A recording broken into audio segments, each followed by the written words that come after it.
Halo Sobat Hermina, kembali lagi dalam Hermina Podcast. Pada podcast kali ini kita akan membahas topik tentang yuk kenali dan waspadai gangguan hipertensi. Nah, bersama saya Novel, saya akan menjadi host pada podcast kali ini. Pada podcast kali ini saya kedatangan bintang tamu yang sangat spesial, Dr. Victor Joseph, SPJPK. Ya. Halo dokter. Halo, sehat ya? Apa kabar dok? Sehat. Iya. Nah, untuk mengawali podcast kali ini, kayaknya dok banyak yang penasaran dok. SPJP, terus konsultannya itu konsultan apa dok? Oh, saya konsultan prevensi. Jadi spesialis jantung dan pembuluh darah, konsultan prevensi. Oke, Sobat Hermina sudah tahu ya. Oke, masuk pada topik kali ini dok, untuk membahas mengenai hipertensi. Betul. Dokter, hipertensi itu sebenarnya apa ya dok? Ya, jadi hipertensi atau yang lebih terkenal dengan penyakit tekanan darah tinggi ini adalah satu penyakit yang banyak diidap oleh masyarakat kita ya. Itu biasanya ditandai dengan tekanan darah sistolik ya, terutama yang lebih dari 140/90. Ada banyak klasifikasi, tapi rata-rata semua menyepakati di atas angka itu. Oke.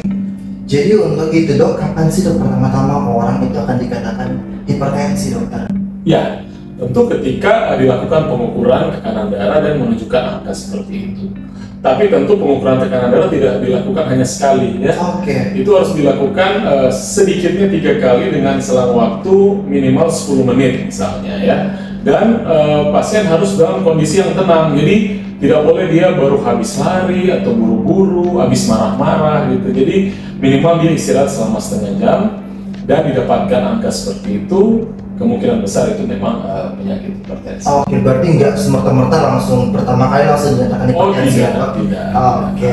Nah, dokter untuk selanjutnya bagaimana sih dok untuk cara mengukur tekanan darahnya itu dok? Nah, seperti yang saya sudah katakan tadi, itu diukur selama 3 kali ya. Paling bagus sih sebenarnya selisihnya kalau bisa setengah jam. Cuma memang jadi kendala kalau di poliklinik yang pasiennya banyak. Gitu Oke. ya. Dan memang paling baik sebenarnya kalau diukur dengan menggunakan alat yang lama sebenarnya ya, dengan raksa ya. Tapi memang isu lingkungan hidup terakhir kita akan lebih banyak dengan yang digital. Ya, Dan itu pun jauh lebih praktis ya, karena tidak harus diukur. Tapi sebenarnya yang paling baik kalau bisa diukur dengan stetoskop dan menggunakan termometer raksa seperti itu. Oke. Untuk itu dok, kalau begitu jika orang sudah terdiagnosa nih dok, Betul. iya hipertensi, apa sih yang harus dilakukan? Nah itu dia. Nah kebanyakan hipertensi ini kenapa dia dikatakan silent killer ya, atau pembunuh yang berdarah dingin, karena dia tidak ada gejala. Oh, tidak ada gejala. Tidak ada gejala. Jadi banyak yang tidak tahu ketika ditensi dia kaget. Ternyata tekanan darah tinggi ya. Itu tensi misalnya 170 misalnya. Bahkan pada beberapa orang ya, kita pernah melakukan penelitian di satu tempat ya, di daerah Puncak ya. Itu bisa sampai 200. Waduh, udah tinggi banget itu berarti dok. Dan tidak ada gejala. Tidak ada gejala. Tidak ada gejala. Untuk rentang usia biasanya sekarang berapa? Ya, memang paling banyak sebenarnya yang usia lebih tua lah ya. Tapi sekarang pun yang muda-muda sudah banyak. Apalagi kalau dia faktor risiko dari orang tua. Berarti nggak menutup kemungkinan anak muda itu, Oh iya, anak muda kan, nggak mungkin Dan saya anak kena. muda, anak-anak pun ada. Anak-anak? Masih ada. Wah, sobat Coba Hermina, tanya Prof. Hermina. Adrian deh, Prof. Adrian pasti punya data itu. Oke, nah ini dok, Hmm. apa sih dok yang sebenarnya menyebabkan hipertensi ini dokter? Ya macam-macam ya penyebabnya, paling banyak tidak diketahui, tapi salah satu yang paling mungkin adalah konsumsi garam kita ya. Konsumsi garam. Konsumsi garam kita di Indonesia cukup tinggi.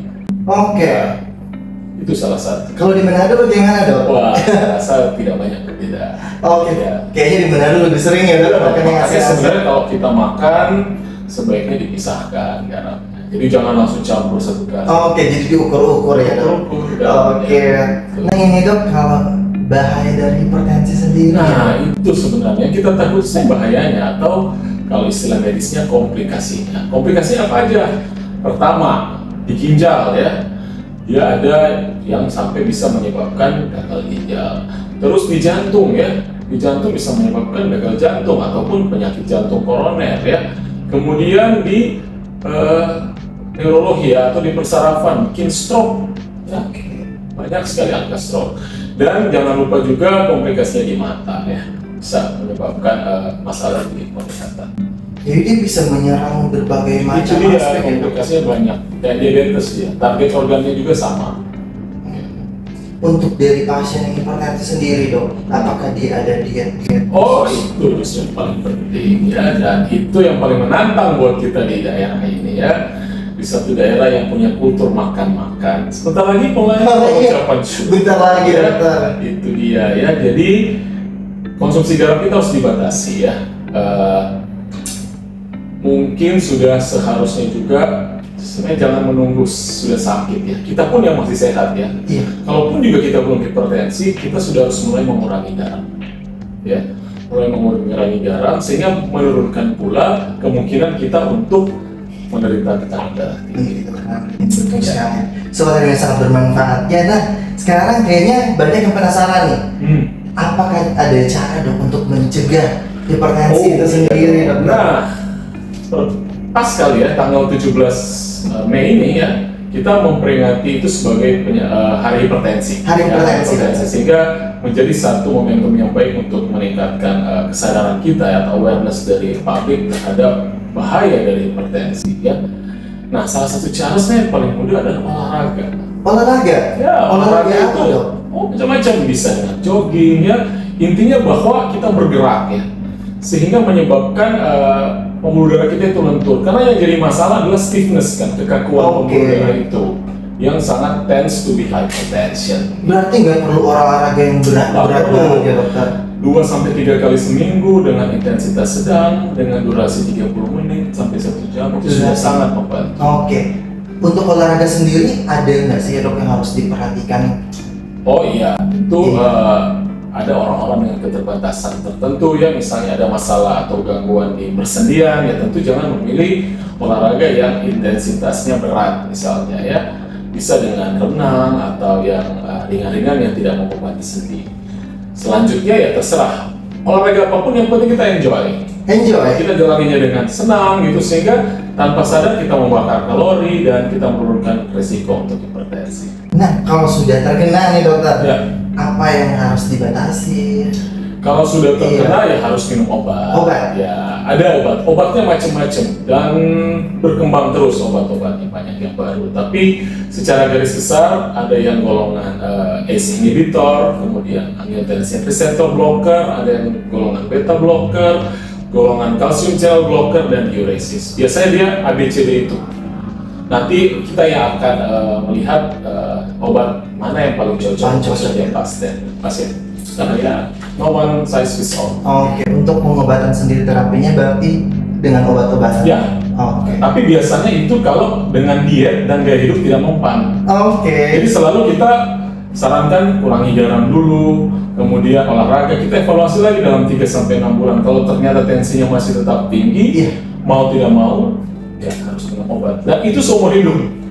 Oke. Harus. Nah, dari situ, Dok, kalau orang yang ya istilah mana, Dok, kabal nih, Dok. Nah, itu dia. Apa yang akan terjadi, Dok? Ya, ini yang banyak jadi persoalan karena pasien menghentikan obat sendiri. Apalagi kalau pasien merasa, saya nggak ada gejala. Nah, dia tidak tahu bahwa ketika tekanan darah itu menjadi tinggi, di situ komplikasi sudah mulai jalan. Walaupun kita tidak merasakan gejala, tiba-tiba saja, misalnya ketika kita periksa fungsi ginjal, kreatinin kita udah tinggi misalnya ya, atau begitu kita periksa jantung, kita lakukan USG, echo ya di rumah sakit kita ini ada, ternyata sudah penebalan atau tidak, jadi sudah menjadi penyakit jantung hipertensi. Jadi sudah menyebar ya? Jadi ya sudah komplikasi ya, Dokter. Oke. Untuk jika orang sudah menjalani, Dok, pengobatan, terapinya, apakah ada ya bisa sembuh gitu, Dok? Ya, jadi ini pertanyaan yang sangat sering ditanyakan, dan jawaban kita adalah penyakit tekanan darah tinggi ini tidak bisa sembuh tapi bisa dikendalikan.